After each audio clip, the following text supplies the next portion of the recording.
আমিতো বিভিন্ন ৰাজ্যত আমি দেখা পাইছো, আন্ধ্ৰ প্ৰদেশত আমি দেখা পাইছো, বিভিন্ন ঘটনাত কেতিয়াবা বিজেপি নিজৰ মানুহ জড়িত হৈ থাকে। এইটো প্ৰথমবাৰ আমি দেখা নাই।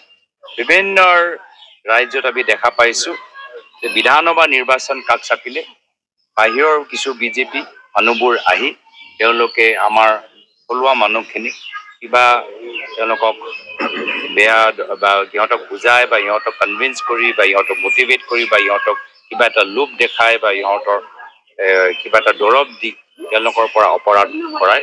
আমি এইটো কথা প্ৰথমবাৰ বাবে অসমত হোৱা ইয়াৰ পূৰ্বেও যদি চাই আপোনাৰ আন্ধ্ৰ প্ৰদেশত তাত বিজেপিয়ে মানুহ ধৰা পৰিছে। এতিয়া বিভিন্ন ধৰণৰ সাম্প্ৰদায়িক তেওঁলোকৰ কাজিয়া লগাবলৈ বিচাৰে। বিজেপি চৰকাৰৰ যে মন্ত্ৰীসকল তেওঁলোকৰ পৰিয়ালসকলে যে হাজাৰ হাজাৰ বিঘা মাটি তেওঁলোকে যে কিনিছে, তাত তেওঁলোকে ইণ্ডাষ্ট্ৰী কিয় নবহায়? এইখিনি মাটি তেওঁলোকে আদানী কিয় নিদিয়ে? এইখিনি মাটি তেওঁলোকে পতঞ্জলি কিয় নিদিয়ে? নিজৰ ৰিজৰ্ট বনাবলৈ তোমালোকৰ জনজাতি মানুহ মাটি ল'বা, নিজৰ বাগান বহাবলৈ তোমালোকে থলুৱা মানুহৰ মাটি ল'বা, নিজৰ ইণ্ডাষ্ট্ৰী বহাবলৈ তোমালোকে খিলঞ্জীয়া মানুহৰ মাটি ল'বা, কিন্তু যেতিয়া বাহিৰৰ এই ইণ্ডাষ্ট্ৰী বহাবলৈ বিচাৰা এতিয়া বিজেপি চৰকাৰৰ মন্ত্ৰীখিনি নিজৰ মাটি বিক্ৰী নকৰে, নিজৰ মাটি দান নকৰে। এতিয়া থলুৱা খিলঞ্জীয়া বিভিন্ন জনগোষ্ঠী জনজাতিৰ মানুহৰ ওপৰত হেঁচা প্ৰয়োগ কৰি যি ট্ৰাইবেল মাটি যি ফৰেষ্ট ৰাইট এক্টৰ অধীনত সংৰক্ষিত হৈ আছে, সংৰক্ষণ পাই আছে, 6 Schedule এক্টৰ অধীনত সংৰক্ষণ পাই আছে, প্ৰটেকশ্যন পাইছে, সেইখিনিয়ে মাটিৰ ওপৰত তোমালোকৰ চকু। তো আমাৰ মানুহবোৰ ক'ত থাকিব? একফালে আমাৰ মামা আৰু মামী মাটি কিনি আছে, আনফালে আদানী আৰু আম্বানী মাটি কিনিছে। মানুহ থাকিব ক'ত?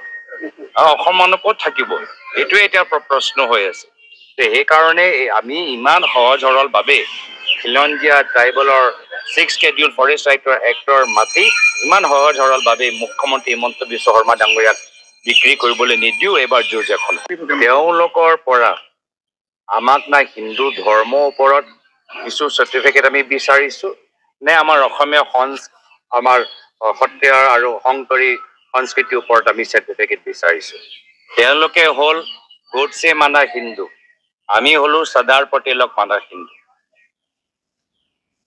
আৰু তেওঁলোকে গডছে পথ অনুকৰণ কৰে, তেওঁলোকে গডছে শ্লোগান তেওঁলোকে বা গডছে নাম লৈ জয়গান কৰে, শ্লোগান দিয়ে।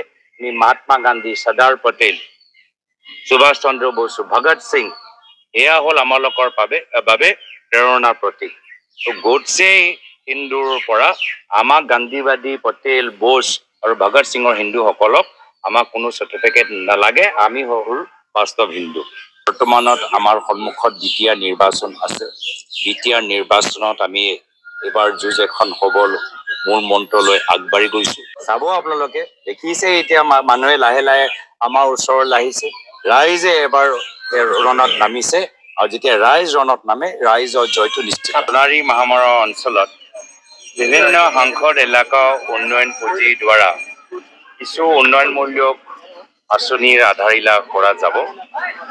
এই কামখিনি ৰাইজক উপকৃত কৰে, তাৰ বাবে আমি দিনৰ আগবেলাত বিভিন্ন পবিত্ৰ মন্দিৰলৈ গৈ ভগৱানৰ আশীষ আমি বিচাৰিছো। আমিতো সদায় আমি নিজৰ যিকোনো সিদ্ধান্ত লোৱাৰ আগত আমাৰ শীৰ্ষ নেতৃত্বৰ লগত আমি আলোচনা কৰোঁ। আৰু বৰ্তমানত আমাৰ সন্মুখত দ্বিতীয় নিৰ্বাচন আছে। দ্বিতীয় নিৰ্বাচনত আমি এইবাৰ যুঁজ এখন হ'ব মূল মন্ত্ৰ লৈ আগবাঢ়ি গৈছো। আৰু বিশেষকৈ আমি বৰ্তমানৰ সময়ত আমি দেখা পাইছো যে এইখন বিজেপি চৰকাৰ এটা পিছত এটা তেওঁলোকে ট্ৰাইবেল মাটি বাহিৰৰ উদ্যোগপতি লৈ বিক্ৰী কৰিবলৈ বিচাৰে। মই জানিবলৈ বিচাৰো যে তেওঁলোকে মাত্ৰ বড়ো, কাৰ্বি মানুহ আৰু আমাৰ ডিমাচা মানুহৰ মাটিহে পাইছে নেকি বিক্ৰী কৰিবলৈ উদ্যোগপতি লৈ?